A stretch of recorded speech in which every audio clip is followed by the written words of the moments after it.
security. So, I mean, what you're saying right now is that, oh, you have a lot of people there. No. The government it's better for you to need and not have than for you to have and not need. So it's better for the government to overwhelm that area with security personnel to guarantee the safety of Nigerians. And that's what's happening. I mean, if you recall, today in Mali, the jihadi forces have just overrun their second largest city in Mali.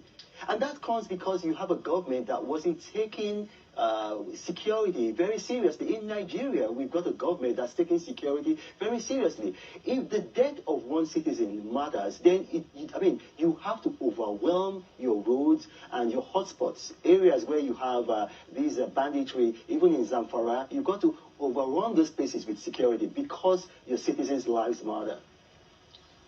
Yes, I'm just saying that I'm happy you're well-traveled. So if you go anywhere and there is the level of security across any area in the world, you know there's a serious concern as far as the mindset of whoever is coming as, maybe for business or for pleasure is concerned. But we know that that place used to be a very terrible hotspot. Things are a lot more improved. Perhaps is why you went for this particular trip to prove all this. Now, one of the questions I wanted to ask you and find out from you, why do you always see the need to come back? I know you did the Lagos-Calabar Coastal Road. I remember that was a very controversial one. We're going to come to that. And then now you're doing this. Why do you see the need to always come and try to prove otherwise? Because where you have a vacuum, nature was a vacuum. If somebody was doing it, I wouldn't have to do it. But I'm a patriot, and I've got the means, I've got the resources. So if you were doing it, then I wouldn't have to leave California and come and do it. I'm doing it because there's a vacuum, and I do not want, I'm going to tell you something. If you watch the videos that I showed, and then you watch, I think it was aired on Arise and also on AIT, you see that I stopped at a local market to price produce. I priced yam, which in Hausa is called doya, and onions, and then fruit. And they were ridiculously cheap, you know, very inexpensive. The reason why they're inexpensive is because farmers have security, and because they have security, they can go back to their farms. So everything is tied down together. So if you have people spreading rumors, spreading lies about the state of insecurity of this road, it's going to scare away local and foreign investors. When you scare away local and foreign investors, it's going to affect the GDP of the country. When it affects the GDP of the country, it's going to affect jobs, it's going to affect inflation, it's going to affect, you know, a lot of things. So if I can play my little part by coming to dispel those, would I say, unfounded allegations, then I will do it. And I have no apologies for doing that. Well, it's commendable, your patriotism, but we also do our work. We have correspondents everywhere. Across that road, they travel, so they know exactly whether what you're saying is true or not true, or they can disagree, all of that. So for the records, we have people on ground to do all of these things as far as verifying is concerned. But you needed to respond to perhaps somebody making a statement on a political podium, and you needed to put that correctly, and which you have done. And which is what takes me to the issue of believability, because I know that in the Lagos-Calabar Coastal Road, there was a bit of a controversy, which is why I was trying to ask you exactly how many spots were visited, how many soldiers, because if you say 80 kilometers of the very hotspot area, and there are people in those outposts, and I gave you the number about 300 plus, you say, okay, it's better to super saturate, because there was a controversy. If we go back to the issue of the Lagos-Calabar Coastal Road, I remember your post where you posted and said you were standing at the exact 30 kilometer, and that generated a lot of controversy. I think there was a response somewhere. You later went to do verification to prove your point, but you didn't even get to that point of the 30 kilometer. You stopped just before the 20 kilometers, and then the drone flew over. So that is, do you feel, my question will be, do you feel that... No, I need to clarify. That what you just said is not accurate. What happened, and I did a video, and this, I mean, thank God these things are on video. What I said is that when the president commissioned the Lagos-Calabar Coastal Highway, what we did is that there was a figurative 30-kilometer mark. And I explained, and I said that the 30 kilometers was not in one full stretch. It was from Ahmadu Bello Way up to Okun Aja axis, 20 kilometers non-stop. And then After that, from the other end, it goes on another 10 kilometers, actually more than 10 kilometers. It was not one stretch. Nobody ever said it was one stretch.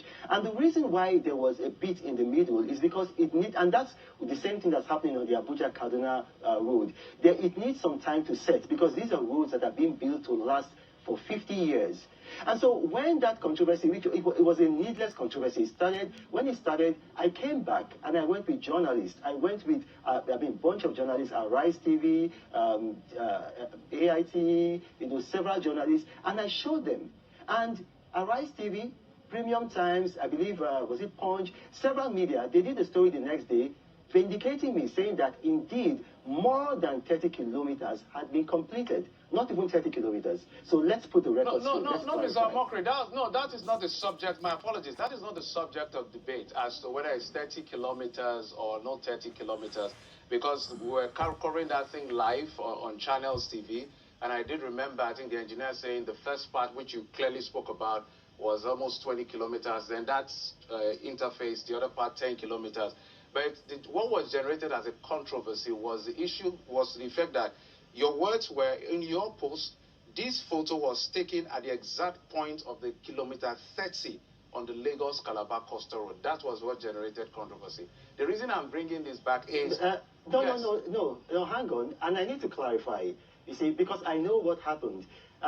It was not that post that generated controversy. There was already controversy by a young man who done a post saying that not up to 30 kilometers of that road had been completed, and that the whole commissioning was not true. A young man had done that. Now, that post was in response to that young man. And then when people did not understand it, when people did not understand it, that same day, I did a clarification video. I said that place where I was standing was the figurative, and I used that word, figurative 30 kilometers, because you did not have 30 kilometers at a stretch. You had 20 kilometers, and then there was a portion in between, because they had to let that place set. And I think it was going to take 6 months for it to be set. And then after that, there was a portion of 10 kilometers, actually more than 10 kilometers, but we said 10 kilometers. So I did a video to explain that. So the controversy happened even before I did that post. That post was in response to that controversy, and the controversy was needless. Right. In any case, I took journalists there, they saw by themselves,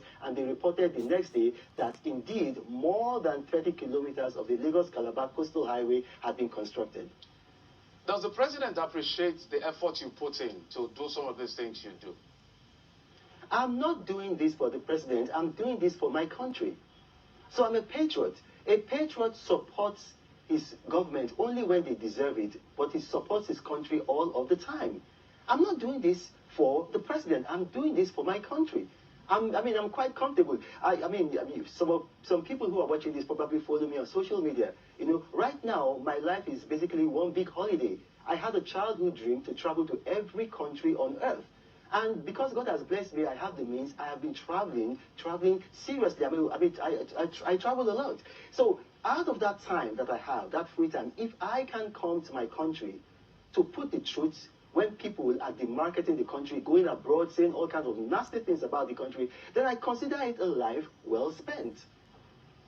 All right, Mr. Mokri, we'll take a quick break, and when we come back, we'll get to another leg of the conversation. Just a few moments, let's talk. There's no way I will have you in the studio, and I'm not going to talk politics, because you do a lot that has to do with politics. But someone will be wondering, why doesn't Mr. Mokri want to work for the president? And you said you are doing it for Nigeria, but you're already campaigning for the president. So it's a bit confusing. But maybe you respond to that in addition to the political question I will ask you when we come back after this break. So please stay with me.